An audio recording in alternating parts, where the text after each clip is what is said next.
The champagne flutes trembled on my tray as I pushed through the kitchen doors into the private dining room, and I knew immediately that something was wrong. The air itself felt different tonight, charged with an electricity that made the fine hairs on my arms stand at attention. Where normally I would find perhaps 8 or 10 wealthy businessmen discussing mergers over overpriced wine, tonight the room held at least 20 men in dark suits that fit too perfectly, their eyes too sharp, their postures too controlled. I had worked at La Maison Noire for 3 years, serving the elite of this city their extravagant meals while I scraped together tips to pay off my father's medical debts, and I had developed an instinct for danger. That instinct was screaming now. I kept my expression neutral as I circulated with the champagne, my ears catching fragments of conversation that turned my blood to ice. Territory, shipments, the docks on the east side, a name spoken with fear. Crawford. These were not businessmen, these were predators wearing expensive silk, and I was a rabbit who had wandered into a den of wolves. My hand stayed steady through sheer force of will as I approached a cluster of men near the window, but before I could offer my tray, the room fell silent with a suddenness that made my heart stutter. Every head turned toward the door. Every spine straightened. I turned too, unable to stop myself, and that was my first mistake. He stood in the doorway like he owned not just this room, but the very air we breathed. Alexander Sinclair. I had heard whispers about him, rumors that circulated through the city like dark fairy tales. The man who controlled everything that moved through this city's shadows. The man they called untouchable because everyone who had tried to touch him ended up in the river. He was taller than I expected, broad shoulders filling out a charcoal suit that probably cost more than I made in a year. His dark hair was swept back from a face that belonged on a Renaissance painting of a fallen angel, all sharp cheekbones and a jaw that could cut glass. But it was his eyes that caught me. Pale gray, cold as a winter storm, scanning the room with the casual assessment of a king surveying his kingdom. Those eyes found me. I do not know why I held his gaze when every survival instinct told me to look away, to become invisible, to be nothing more than another piece of furniture in this room full of dangerous men. But I held it, and something flickered in those gray depths. Curiosity, perhaps, or recognition of something he saw in me that I could not name. The champagne flute slipped from my tray. The sound of shattering glass was obscene in the silence, and every head in the room turned toward me. My cheeks burned as I dropped to my knees to gather the broken pieces, my fingers trembling now, but I could still feel his gaze on me. Heavy. Assessing. I had been seen. I had been noticed. And in a room full of wolves, being noticed by the most dangerous one of all was either my salvation or my death sentence. Now please take a moment and subscribe to our channel and comment where you are watching from and what time is it. It is always fascinating to see where these stories get all around the world. Thank you. I gathered the broken glass with shaking fingers, placing each shard carefully on my tray while my mind raced through escape routes. The kitchen door was only 20 feet away. If I could just stand, apologize, and walk calmly back through those swinging doors, I could grab my coat and disappear into the night. I rose slowly, keeping my eyes downcast, the picture of a chastened servant who knew her place. I had taken exactly 3 steps toward safety when a hand closed around my arm, and I looked up into the face of a man whose neck was thicker than my thigh. He did not speak, merely shook his head once, and I understood. I was not leaving. Not yet. The room had resumed its low murmur of conversation, but I could feel the weight of attention still pressing against my skin as the guard steered me toward the back corner. My heart hammered against my ribs so loudly I was certain everyone could hear it. Then the crowd parted, and Alexander Sinclair was walking toward me with the unhurried pace of a man who had never once had to rush in his entire life. He stopped close enough that I could smell his cologne, something dark and expensive that made me think of thunderstorms and forbidden things. He studied my face with those pale gray eyes, and I felt stripped bare, every secret I had ever kept suddenly visible to him. "What is your name?" he asked, and his voice was like velvet wrapped around steel. "Eleanor," I said, and I was proud that my voice did not tremble. "Eleanor Bennet." He tilted his head slightly, the way a predator does when considering whether its prey is worth the effort of the chase.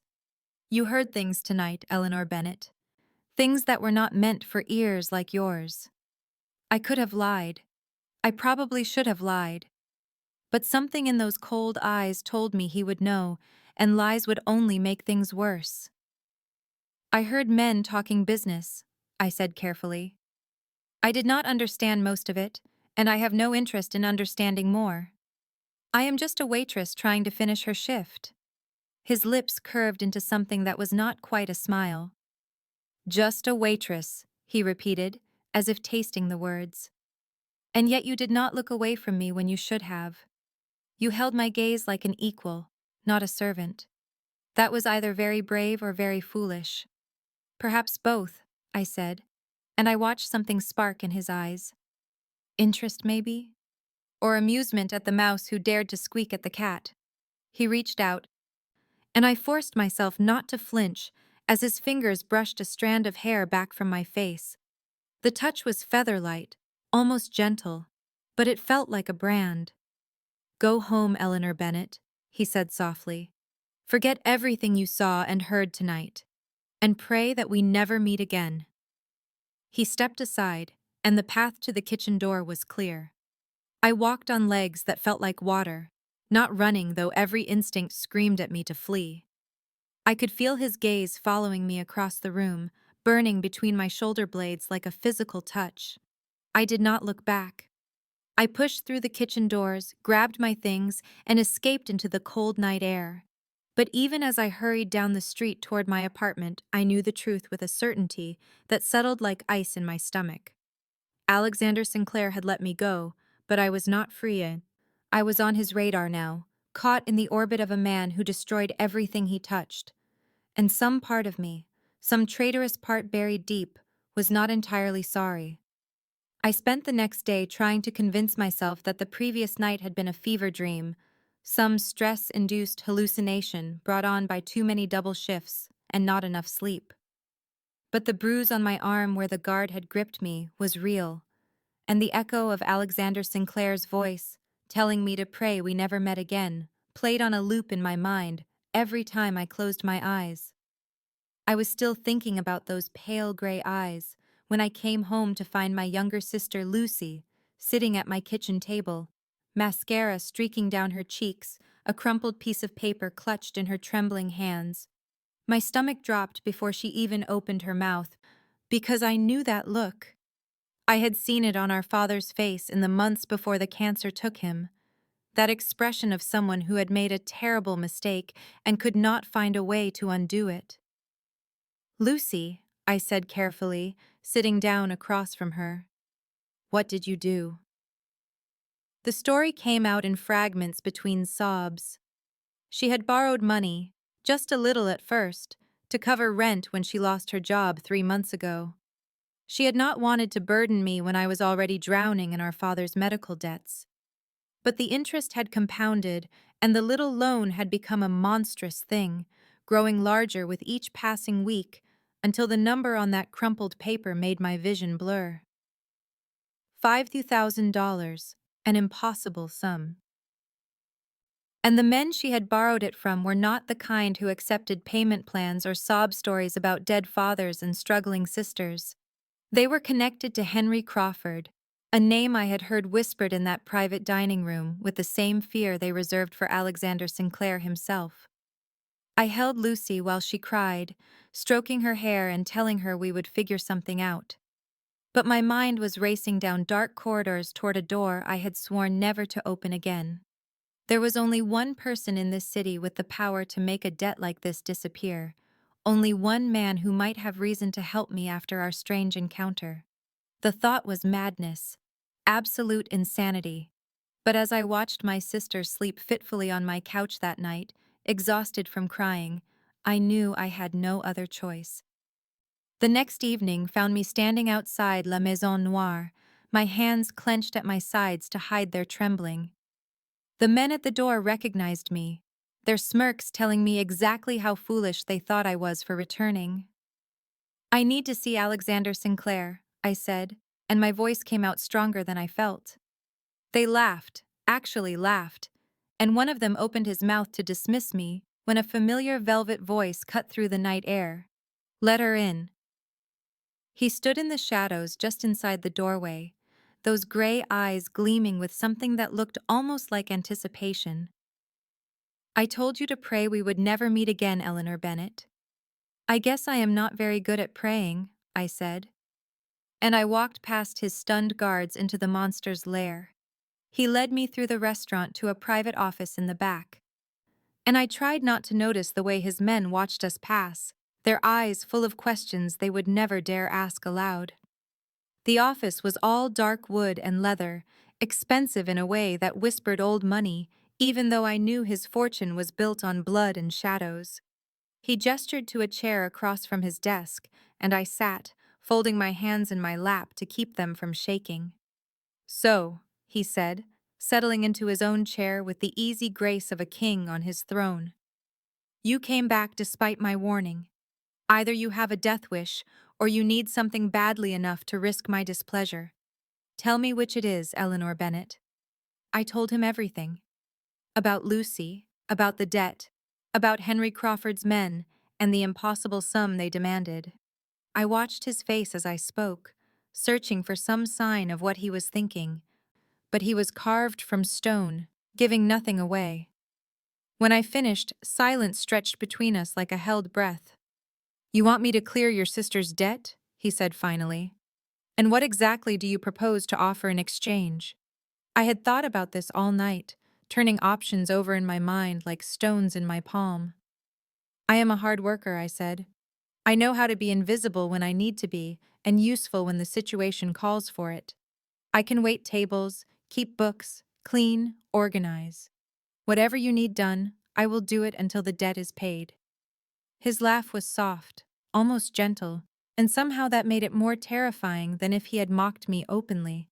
"You would work yourself to the bone for years to repay $5,000 on a waitress's wage," he said. "Do you truly think I have any use for another server?" I lifted my chin, refusing to look away. "Then tell me what you do need, and I will become it." Something shifted in his eyes, a flicker of interest that made my pulse stutter.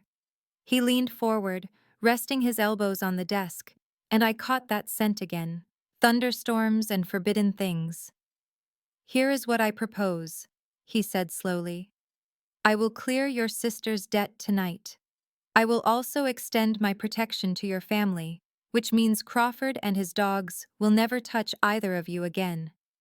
In exchange, you will work for me directly as my personal assistant, managing the legitimate businesses that serve as the face of my empire. The job is demanding, and the hours are long. You will be at my side constantly, and you will see things that cannot be unseen. You will have 1 year to prove your worth, and then you are free to walk away if you choose." I stared at him, searching for the trap. "Why?" I asked. "Why would you offer this much for someone you do not even know?" His smile was a knife's edge wrapped in silk. "Perhaps I see something in you worth investing in," he said. "Perhaps I simply enjoy the idea of Henry Crawford losing a prize he thought was already his. Or perhaps, Eleanor Bennet, I have my own reasons that are none of your concern." The power imbalance yawned between us like a chasm, and I knew accepting would mean stepping into a world from which I might never return. But Lucy's face swam before my eyes, tear-streaked and terrified, and I knew there was only one answer I could give. "I accept," I said, and his smile widened into something almost warm. "Welcome to my world, Eleanor." My first week in Alexander Sinclair's world was an education in contradictions. The car that collected me each morning was a sleek black Mercedes that cost more than I would earn in a decade of waitressing, and it delivered me to a penthouse office suite overlooking the city where crystal chandeliers hung above floors of Italian marble. I was given a desk of polished mahogany, a laptop that seemed to anticipate my thoughts, and a wardrobe allowance that made my head spin. But beneath the veneer of legitimacy, I could feel the pulse of something darker, like hearing bass through walls, present even when you could not quite make out the melody. It was on my third day that I met Thomas Ashford, Alexander's right hand and oldest friend. He was handsome in a weathered way, with salt and pepper hair and eyes that had seen too much. And he found me alone in the break room, struggling to understand the filing system for Alexander's various holding companies. "You are the waitress," he said, and it was not a question. "I am Eleanor," I corrected, and he smiled without warmth. "Let me give you some advice, Eleanor. Alexander collects broken things because he likes the idea of fixing them, but he does not know how. He destroys everything he touches, sooner or later. Do not let yourself become attached to this life, or to him, because neither will end well for you." Before I could respond, he was gone, leaving me with the echo of his warning and a chill that had nothing to do with the air conditioning. I saw what he meant that very afternoon, when Alexander summoned me to observe a business meeting. The man across the table had failed to deliver on a promise, something about shipments and territories, and I watched Alexander dismantle him with words alone. His voice never rose above that velvet murmur, but each sentence landed like a blade, precise and devastating. By the end, the man was ashen and trembling, agreeing to terms that would ruin him slowly rather than quickly. I felt sick, wondering what kind of devil I had sold my soul to. But then something unexpected happened. As we left the meeting, a young woman from the cleaning staff approached Alexander with tears in her eyes, explaining that her daughter was sick and she could not afford the treatment. I braced myself for cold dismissal, but instead he listened, actually listened, and then told her quietly that the medical bills would be handled and she should take whatever time she needed. The woman sobbed her thanks, and for just a moment I saw something flicker across his face, something that looked almost like pain. He caught me watching, and the mask slammed back into place. "Do not mistake that for softness," he said as we walked away. "Loyalty is an investment, nothing more." But I had seen the truth beneath the lie, and I understood now that Alexander Sinclair was not simply a monster. He was a man at war with his own capacity for caring, and that made him far more dangerous than any simple villain. The argument erupted on my 9th day, sparked by something as simple as a late payment notice I had chosen to extend rather than enforce.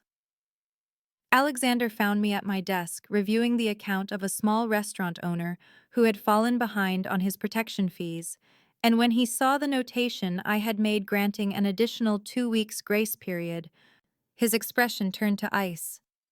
"You gave him more time," he said, and his voice was so quiet I had to strain to hear it over the pounding of my own heart. I explained that the man's wife had cancer, that their savings had been devoured by medical bills, that destroying them over $3,000 seemed needlessly brutal when a brief delay would cost us nothing. Alexander listened without interrupting, and when I finished, he leaned down until his face was inches from mine, close enough that I could see the flecks of silver in those winter eyes. "Compassion is a currency that buys nothing in this world, except contempt," he said. "You show mercy once and suddenly everyone believes they can take advantage of your softness. I should have backed down. I should have remembered who he was, what he was capable of, the blood that stained his elegant hands. Instead, I stood up, bringing us even closer together, near enough that I could feel the heat radiating from his body despite the chill in his gaze. And cruelty for its own sake is weakness disguised as strength," I shot back. "You think fear is the only way to command respect, but fear breeds resentment, and resentment breeds rebellion." The silence that followed crackled like static before a storm. I watched something dangerous flicker across his face, something that might have been anger or might have been something else entirely, and I became acutely aware of every point where the space between us seemed to vibrate with tension. He did not move, did not blink, and I refused to be the first to look away. Finally, he stepped back, a muscle ticking in his jaw. "You will learn, Eleanor," he said. And then he was gone, leaving me trembling with adrenaline and something I did not want to name. That night, I stayed late organizing files, needing the mindless work to quiet my racing thoughts. The office was empty, or so I believed, until I passed Alexander's private study and heard his voice through the door left slightly ajar. I should have kept walking. Instead, I froze, some instinct whispering that this was important. "The caller wants it done at the Meridian meeting," Thomas was saying. "Clean shot, no witnesses. They are offering $2 million for his head." Alexander's response was too low to catch, but my blood had already turned to ice in my veins. Someone had taken a contract on Alexander Sinclair's life, and I had just stumbled onto the proof. I backed away silently, my mind spinning. I could say nothing, let fate take its natural course, be free of this world and this infuriating man forever. The thought should have brought relief. Instead, it brought only a hollow ache that terrified me more than any threat ever could. I found him in his study at midnight, standing before the floor-to-ceiling windows that overlooked the glittering cityscape below, a glass of whiskey untouched in his hand. He did not turn when I entered, but I saw his shoulders tense, registering my presence like a predator aware of movement in the shadows. "Someone is planning to kill you," I said without preamble, and the words hung in the air between us like smoke. I told him what I had overheard, the meeting at the Meridian, the $2 million bounty, Thomas's voice relaying the details with clinical precision. When I finished, the silence stretched so long I wondered if he had heard me at all. Then he turned, and for the first time since I had known him, I saw something other than cold control in those winter eyes. It was surprise, raw and unguarded, and beneath it something that looked almost like wonder. "Why would you tell me this?" he asked, and his voice was stripped of its usual velvet menace. "You could have said nothing and been free of me forever." The question cut deeper than I expected, forcing me to confront the truth I had been avoiding since I stood frozen outside his door, weighing silence against warning. "I do not know," I admitted, and the honesty felt like peeling back skin to expose the vulnerable flesh beneath. "I should want you dead, or at least gone from my life. But when I heard them talking about ending you, I felt something I cannot explain, something that made staying quiet impossible." He set down his glass and crossed the room to where I stood, stopping close enough that I could see the pulse beating in his throat, evidence of a heart I had almost convinced myself did not exist. "You are either very brave or very foolish," he said softly. "Perhaps both." I asked him why. Why any of this? Why the empire built on blood and fear? Why the walls so high that no warmth could penetrate? For a long moment he simply looked at me, and I watched the battle play out behind his eyes, the instinct to deflect warring with something deeper, something that craved connection, despite every lesson teaching him that connection meant vulnerability, and vulnerability meant death. "I was 12 years old when they came," he finally said, and his voice was hollow, emptied of everything but memory. "My father ran the docks, small time by current standards, but he made enemies. They killed him first, made my mother watch, then took their time with her while I hid in a closet like a coward. I heard everything, every scream, every plea, every moment of her suffering while I did nothing. When they finally left, I crawled out and held her body until morning, and I swore that I would never be powerless again."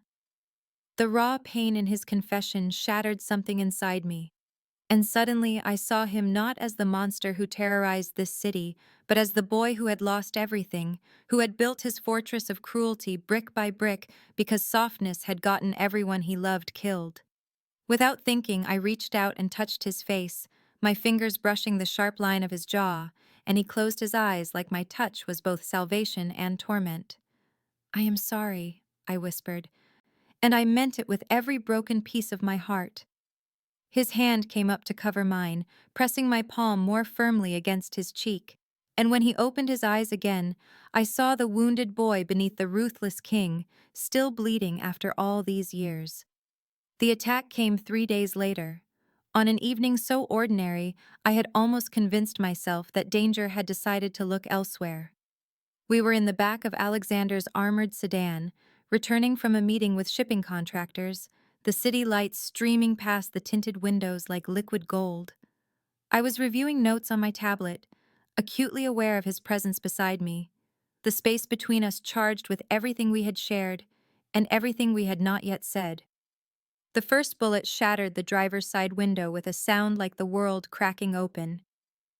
I did not even have time to scream before Alexander's body was over mine, pressing me down into the leather seat, his weight a shield against the chaos erupting around us. Glass rained down like deadly confetti, and I heard the rapid percussion of return fire from our escort vehicles, felt the sedan swerve violently as Marcus fought to maintain control while driving blind. Alexander's hand cupped the back of my head, holding my face against his chest, and I could hear his heartbeat beneath my ear, steady as a war drum despite the hell breaking loose around us. The world became a blur of screeching tires, shouting voices, and the acrid smell of gunpowder seeping through the ventilation. I lost track of time, lost track of everything except the solid reality of Alexander's body protecting mine, the fierce possessiveness in the way he held me, like he would absorb the bullets himself before letting one touch me. When the gunfire finally stopped, the silence was so sudden it felt like a physical blow. Alexander did not move immediately, his breathing heavy against my hair, his arms still locked around me, as if he could not quite convince himself the danger had passed. Then his voice, rough and urgent against my ear. "Eleanor, are you hurt? Tell me you are not hurt."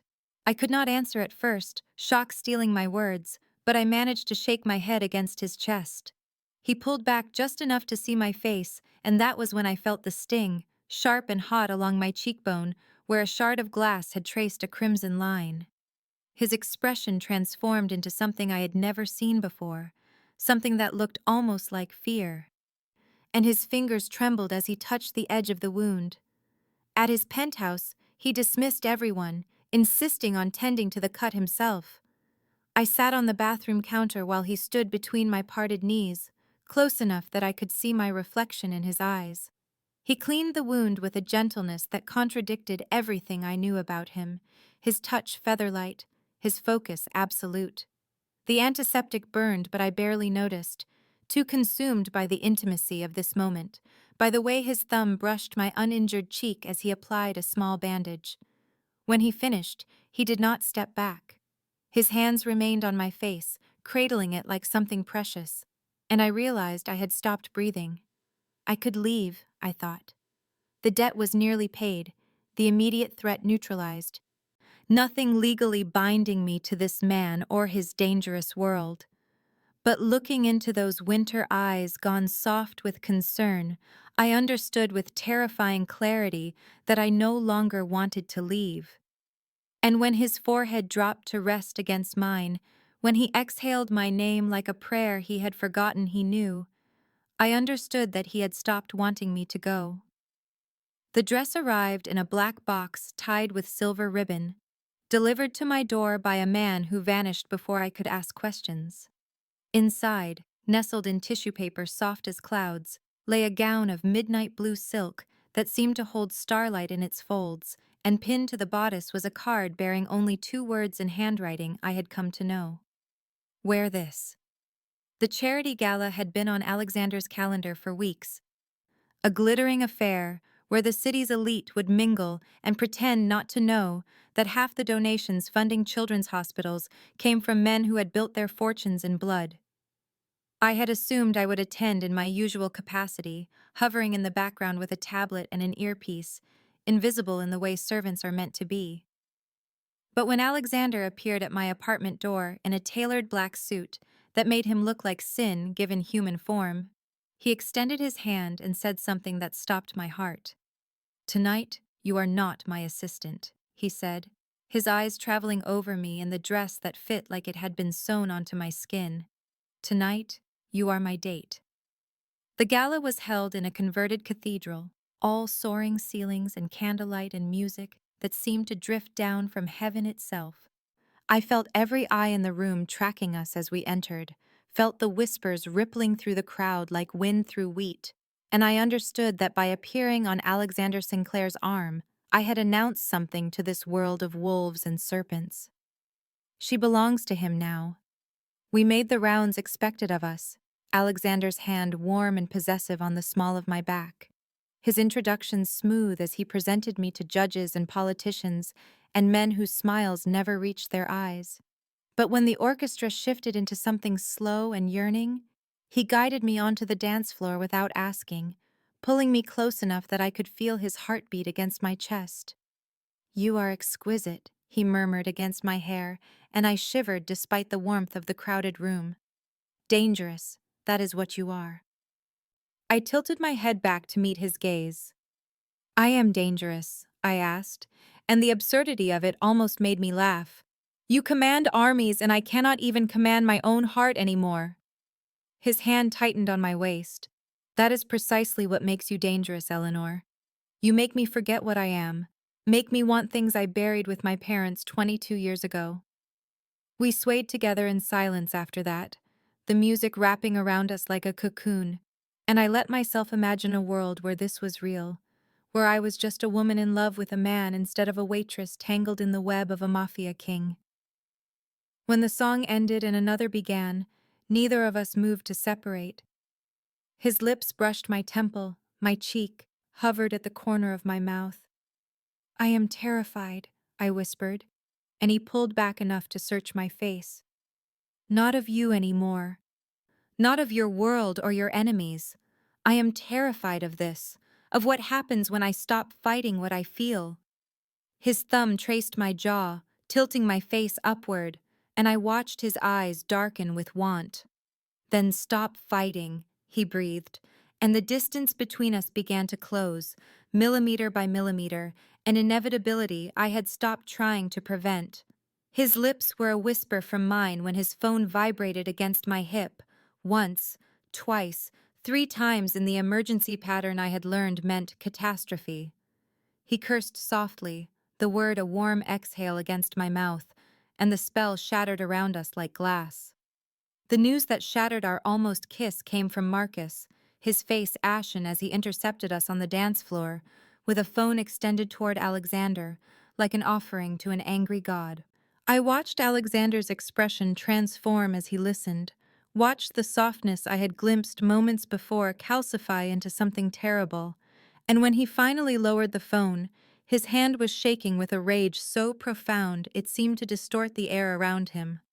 "Thomas," he said, and the single word contained 22 years of brotherhood, of trust, of love between men who had survived hell together. Thomas Ashford, the man who had warned me that Alexander destroyed everything he touched, the man who had stood at his right hand through blood and fire and the building of an empire. Thomas was the traitor. We left the gala immediately, the beautiful night reduced to ash, and I sat in silence beside Alexander as Marcus drove us to a warehouse on the edge of the city where proof awaited in the form of intercepted communications and surveillance footage. I saw Thomas on the grainy screen, meeting with a silver-haired man whose smile reminded me of a shark scenting blood. "Henry Crawford," Alexander said, his voice hollow. "He controls the Eastern Territories, has wanted what I built for years, and now Thomas has given him the key." The key, it turned out, was me. Crawford knew everything now, knew that the untouchable Alexander Sinclair had developed a weakness in the form of a waitress who had stumbled into his world through her sister's foolish debts. "I am so sorry," I whispered, understanding finally why Thomas had warned me away, understanding that his hatred had never been for me, but for what I represented.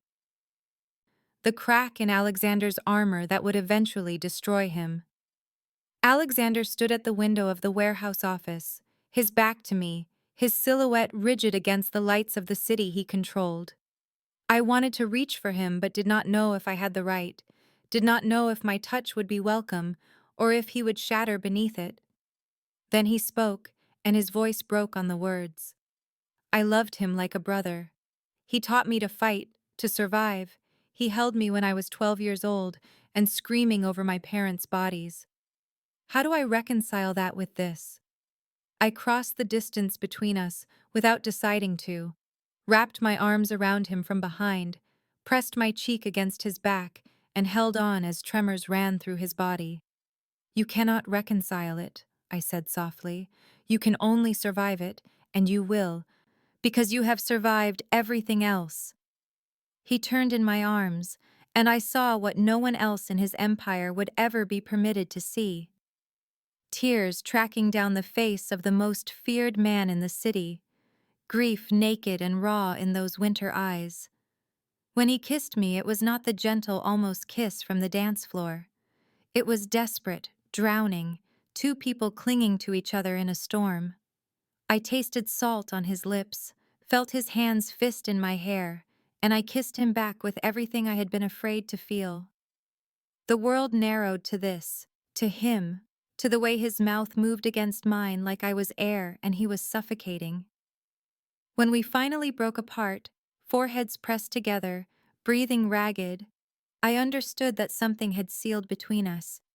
Whatever came next, whatever Crawford planned, whatever wreckage Thomas had made of Alexander's trust, we would face it together.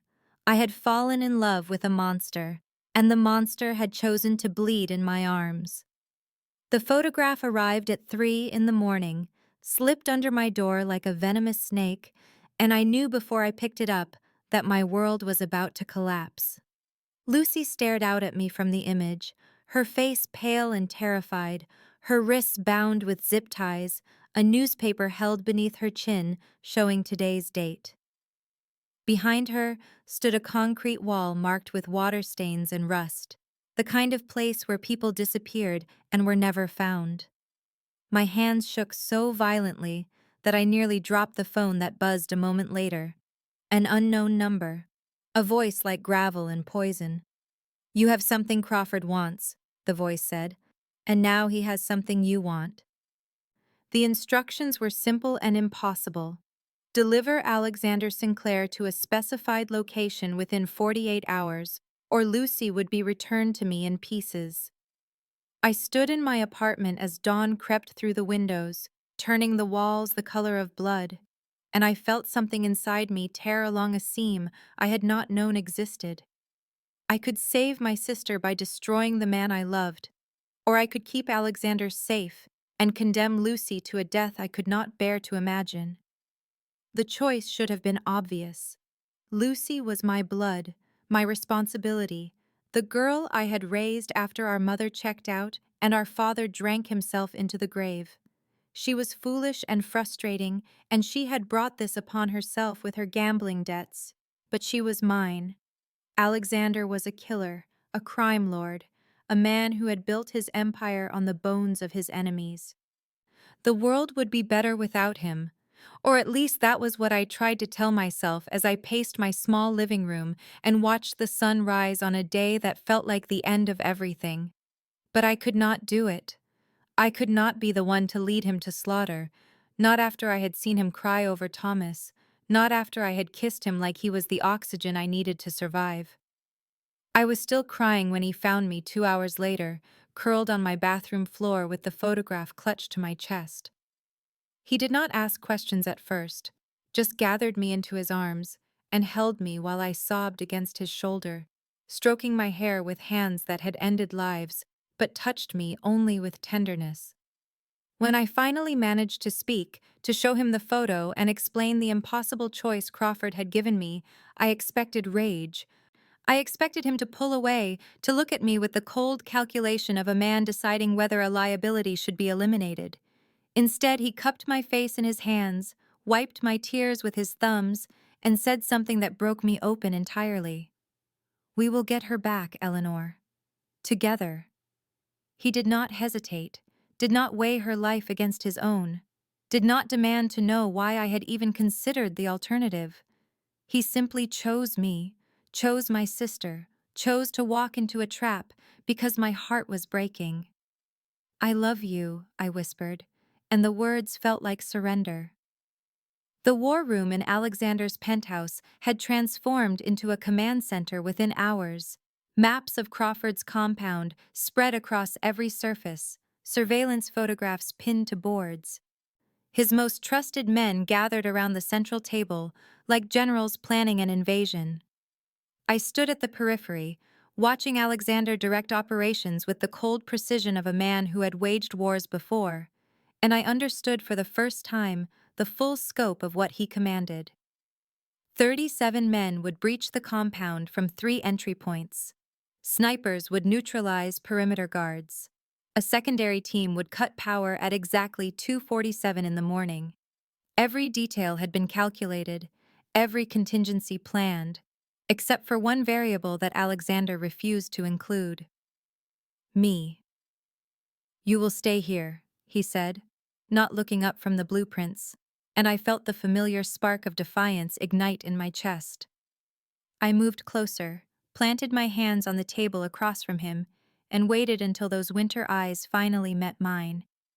She is my sister, I said, and I will not hide in safety while other people risk their lives for my family. The room went silent. His men exchanged glances, and I saw something like respect in a few faces, fear in others. No one argued with Alexander Sinclair, no one challenged his commands, and yet here I stood, a waitress who had stumbled into his world barely a month ago, refusing to bend. He dismissed the others with a wave of his hand, and we faced each other across the battlefield of maps and photographs, while the door clicked shut behind the last departing soldier. I cannot lose you, he said, and his voice cracked on the words like ice breaking over deep water. I have lost everyone I ever loved, Eleanor. My parents, my faith in humanity, my closest friend. If I lose you too, there will be nothing left of me worth saving. I rounded the table, took his face in my hands, forced him to see me. Then let me fight beside you, I said. Let me be your partner, not your prisoner. I am not fragile, Alexander. I am not something to be protected and hidden away. You fell in love with a woman who walked into a mafia den to save her sister. Do not ask me to become someone else now. The battle raged behind his eyes, and I watched him war with himself, watched the need to control clash with the recognition of who I truly was. When he finally nodded, I saw what it cost him, saw the terror he was swallowing to give me this. That night, with the operation looming over us like a storm on the horizon, we found each other in a different way. His hands trembled as he touched me, and mine trembled as I touched him back. Two people on the edge of an abyss, choosing to fall together rather than stand alone. I memorized every scar on his body, and he whispered my name like a prayer against my skin. And when we finally lay tangled together in the darkness, I understood that this was not just desire. This was two broken people making themselves whole, forging something unbreakable from fear and hope and desperate love. Tomorrow we would walk into hell together. Tonight we simply held on. The compound rose from the darkness like a fortress of nightmares, floodlights cutting harsh angles through the mist that clung to the ground, and I pressed myself against the cold brick of the perimeter wall, while Alexander's team moved like shadows through the gaps in Crawford's defenses. The power had died 30 seconds ago, exactly as planned. And now chaos erupted in pockets of gunfire and shouting as his men engaged the guards while we slipped through a service entrance that intelligence had promised would be unmonitored. My heart pounded so hard I could feel it in my throat, in my fingertips, in the places where Alexander's body pressed against mine as we moved through corridors lit only by the emergency strips along the floor. He kept me close, his hand never leaving the small of my back, and I clutched the small blade he had given me with fingers that refused to stop trembling. We encountered two guards in a stairwell, and I watched Alexander dispatch them with a brutal efficiency that should have horrified me, but instead only made me grateful, only made me love him more fiercely for becoming a monster so that I would not have to. The basement level smelled of mildew and copper, old blood and fresh fear, and when we finally reached the room where they were keeping Lucy, I nearly collapsed with relief at the sight of her alive. She was bound to a chair, gagged, her face streaked with tears and bruises, and the moment she saw me, her eyes went wide with something between hope and terror. I ran to her, pulled the gag from her mouth, started working on the ropes while Alexander covered the door, and she sobbed my name like a prayer, until a voice I recognized cut through the chaos like a blade. "So touching," Henry Crawford said, as he emerged from the shadows at the far end of the room, and the gun in his hand was pointed directly at Alexander's heart. Thomas Ashford stood beside him, and the conflict twisting his face was so raw, I could see the war raging beneath his skin. I stopped breathing as Crawford smiled the smile of a man who had already won, and Alexander went perfectly still in the way of predators calculating their next move. "You should have stayed dead, Sinclair," Crawford said. "Would have saved everyone so much trouble. But you had to play hero for a waitress, and now here we are." I looked at Thomas, at the man who had warned me that Alexander destroyed everything he touched, at the man who had destroyed Alexander instead, and I saw something flicker in his eyes when they met mine. "He was the boy who grew up beside Alexander," I said, my voice stronger than I felt. "The brother who shared his nightmares and knew his wounds. Is this really who you want to be, Thomas?" The silence stretched like a wire about to snap. Crawford's finger tightened on the trigger, and time fractured into crystalline shards of perfect clarity as I saw the trajectory of death before it happened. Saw the bullet that would tear through Alexander's chest and extinguish the fire that had burned away every cold and lonely corner of my existence. My body moved before my mind could calculate the cost, instinct and love and desperate sacrifice propelling me forward in a blur of motion that defied every law of self-preservation I had ever known. I heard Alexander scream my name as I threw myself into the path of destruction, felt the impact like a fist of molten iron punching through my shoulder and spinning me backward into arms that caught me before I could fall, and then there was only his face above me. Those winter eyes thawed into something raw and shattered and utterly terrified as he lowered us both to the cold concrete floor. "Eleanor," he kept saying, over and over, his voice cracking on my name like it was the only word left in any language, and I wanted to tell him I was fine, wanted to reassure him that the fire spreading through my shoulder was nothing compared to the agony of imagining a world without him. But my tongue felt thick, and my vision was narrowing at the edges, and everything had gone strangely quiet except for the thundering of my own heartbeat in my ears. A second gunshot exploded through the room, and I flinched in Alexander's arms. But when I managed to focus past the haze of pain, I saw Crawford crumpling to the ground with a hole in his chest, and Thomas standing behind him with the gun still raised and tears streaming down his face in silver rivers of grief and redemption. "Forgive me," Thomas whispered. And then Crawford's remaining men opened fire, and Thomas went down in a hail of bullets meant for us, his body jerking with each impact until he collapsed beside the man he had betrayed everything to destroy. Two enemies united in death, as they had once been brothers in life. Alexander's men flooded in seconds later, the sounds of combat distant and meaningless as the world continued to fade around me, and all I could see was Alexander's face. All I could feel was his hand pressing against my wound with desperate pressure, while his other hand cradled my head like I was something precious, something irreplaceable, something worth more than empires and power and all the cold protection he had built around his broken heart. "Stay with me," he begged, and the great and terrible Alexander Sinclair was weeping, tears falling onto my face like rain after drought, like absolution after sin. "You do not get to leave me, Eleanor. I did not survive losing everyone just to lose you too." I tried to lift my hand to touch his face, to wipe away the tears that looked so foreign on those sharp and beautiful features. But my arm would not obey, and the darkness was rushing in like a tide I could not fight. "I love you," I managed to whisper, and I saw his face shatter completely before the shadows claimed me. and I knew nothing more except the distant echo of his voice calling me home. I woke to the steady beeping of machines and the antiseptic smell of hospital sheets, and the first thing I saw when my eyes finally focused was Alexander sitting in a chair beside my bed, with shadows beneath his eyes, so deep they looked like bruises. His hand wrapped around mine with the desperate grip of a man who had been holding on for days and refused to let go even in sleep. He stirred the moment I squeezed his fingers, and the look on his face when he realized I was awake was something I would carry with me for the rest of my life. A breaking open of every wall he had ever built, a flood of relief and love and terror that transformed those winter eyes into something warm and wet and utterly human. "You came back to me," he breathed, and his voice cracked on the words like they were too fragile to survive the speaking. The doctors said the surgery took 6 hours, that the bullet had lodged dangerously close to my heart, that it was a miracle I had survived at all.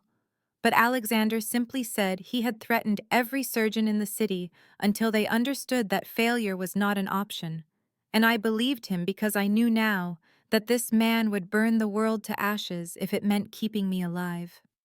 Lucy was safe, he told me, already home and healing from her ordeal, already asking when she could visit her impossibly stubborn sister who had thrown herself in front of bullets like she thought she was immortal.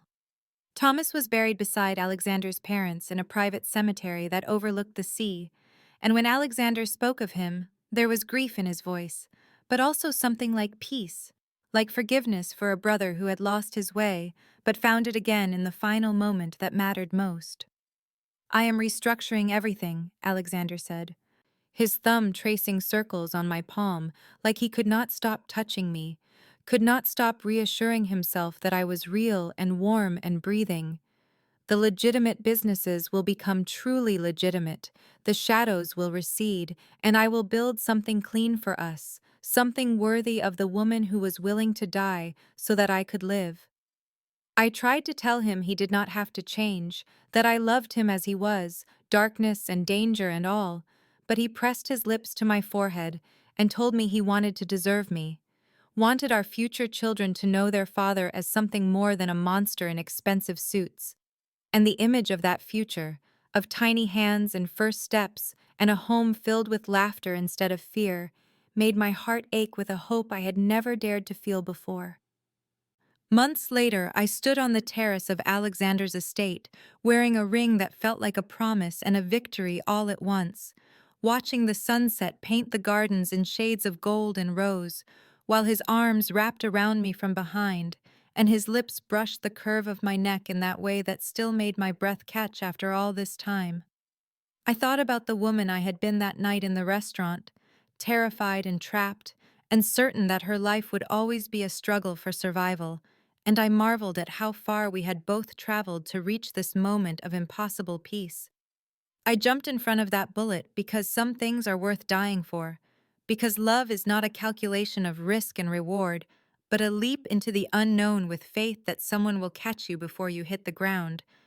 And Alexander caught me because I had already caught him, already saved him from the frozen wasteland of his own making, already shown him that vulnerability was not weakness, but the greatest strength of all. We walked back into the house together, his hand in mine, and I knew that whatever dangers still lurked in the shadows of his former life, we would face them side by side, equals in love, and partners in the messy, beautiful, terrifying adventure of building something new from the ashes of everything we used to be, walking forward into a life neither of us expected, but both of us finally deserved.